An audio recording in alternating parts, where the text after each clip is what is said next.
Alors nous sommes sur le site de Gashténia, le dolmen de Gashténia avec le Béorlegui en fond et on va tester à l'aide d'une baguette, voir si ça réagit à ce que je pense être des énergies telluriques. Voilà, je m'approche du dolmen, voilà, et là je vais aller vers le centre et voilà, et on voit voilà, la baguette qui part. Bon, voilà, c'est impossible, totalement impossible à la tenir. Voilà, je vais recommencer en prenant d'un peu plus bas. Voilà, on voit bien que les feuilles sur le côté vont rester et c'est le centre de la baguette voilà, qui part. Donc il y a bien une énergie tellurique. Je ne sais pas définir exactement ce que c'est, mais c'est certain que ces monuments n'ont pas été érigés là par hasard.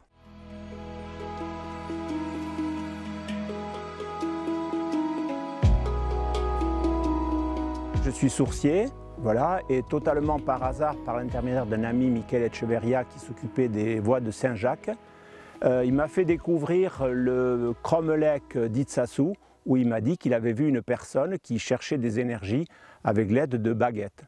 Donc m'est venue l'idée de dire ben, pourquoi pas, sans préjugés, j'ai été sur ce Crommelech et là, spectaculairement, les baguettes se sont croisées et ensuite j'ai confirmé avec mes baguettes en bois et j'ai vu que les baguettes se dirigeaient vers le sol. Je pensais que c'était le fait du hasard. J'ai renouvelé l'opération un peu plus loin du côté d'Irati, puis sur le dolmen que l'on voit derrière nous. Et ensuite, j'en suis au 80e monument, menhir, Crommelech, dolmen. Et chaque fois, c'est assez spectaculaire, surtout avec la baguette en bois. Elle se dirige vers le sol, mais vivement, à me scier les mains. Et donc, j'en ai déduit qu'il y avait des forces telluriques puissantes. Alors, je ne suis jamais dans l'interprétation, je suis dans la constatation.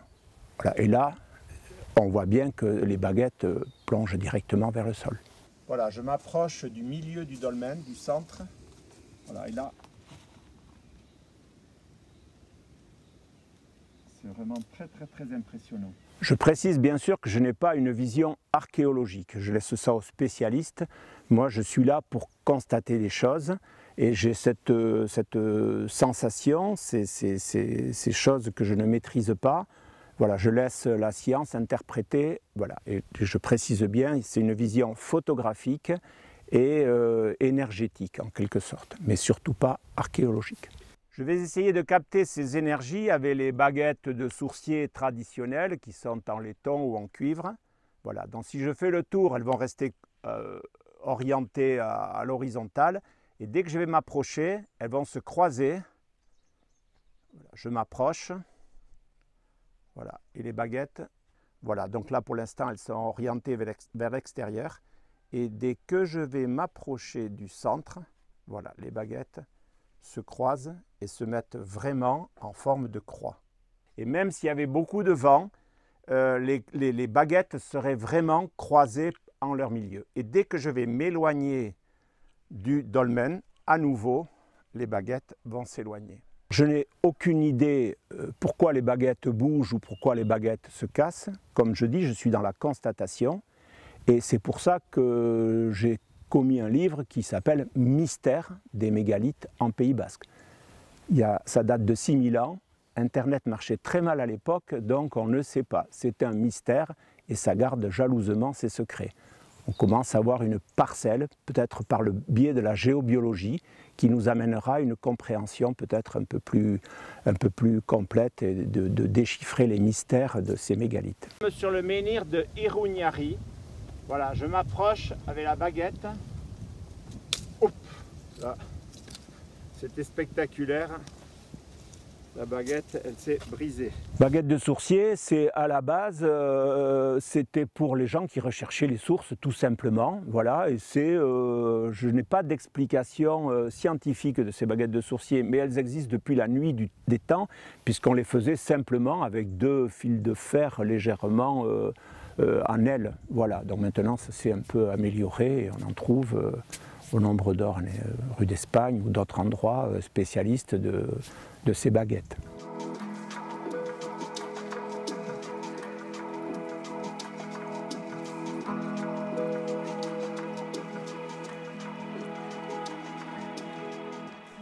Nous avons changé de lieu, nous sommes sur Itsasou près du col de Meaché au Cromlech avec la borne frontière 81 et nous allons tester là aussi l'énergie dégagée par ce Cromlech. Donc je vais vous montrer sur ce Cromlech l'énergie qui est dégagée.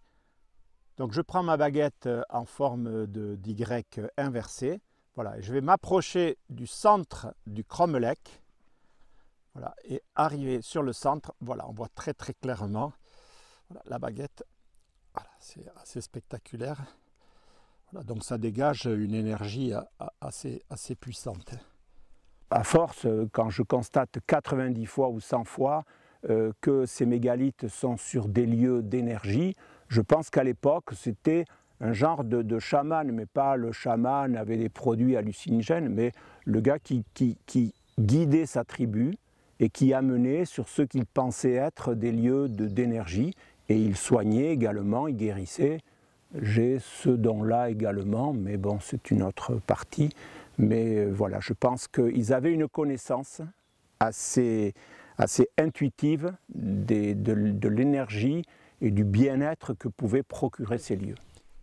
Donc je m'approche au centre du Cromlech, voilà, et on voit très nettement la baguette qui vriller dans les mains, ça dégage vraiment une puissance très forte. Je ne peux absolument pas retenir la baguette. Dès que j'ai eu l'idée d'en faire un livre, je me suis entouré de spécialistes et j'ai été consulter tous les gens qui étaient connus dans le milieu. Au début, de suite, ils avaient l'impression d'avoir affaire à un fou, quelqu'un un peu de dérangé, qui leur racontait des balivernes. Sauf que quand je les ai amenés sur le terrain et qu'ils voyaient la force que dégage une baguette, les baguettes qui se cassent dans les mains, j'ai eu la chance d'avoir ces archéologues, ces spécialistes, les gens qui avaient travaillé avec le docteur Blot, etc., qui se sont ralliés un peu à ces thèses parce qu'on ne peut pas ne pas constater la chose. Après, on peut avoir des divergences sur le fait, il y a 6000 ans, ce que c'était, mais on ne peut pas contester la force que ça dégage. Voilà. Et donc là, je commence déjà à sentir les effets. Et là, bon, c'est vraiment très net. Vous voyez, les feuilles ne bougent pas sur le côté. Et la branche, c'est totalement impossible de la tenir. Impossible. Donc il y a vraiment une énergie au centre de ce menhir et il n'est pas positionné là par hasard.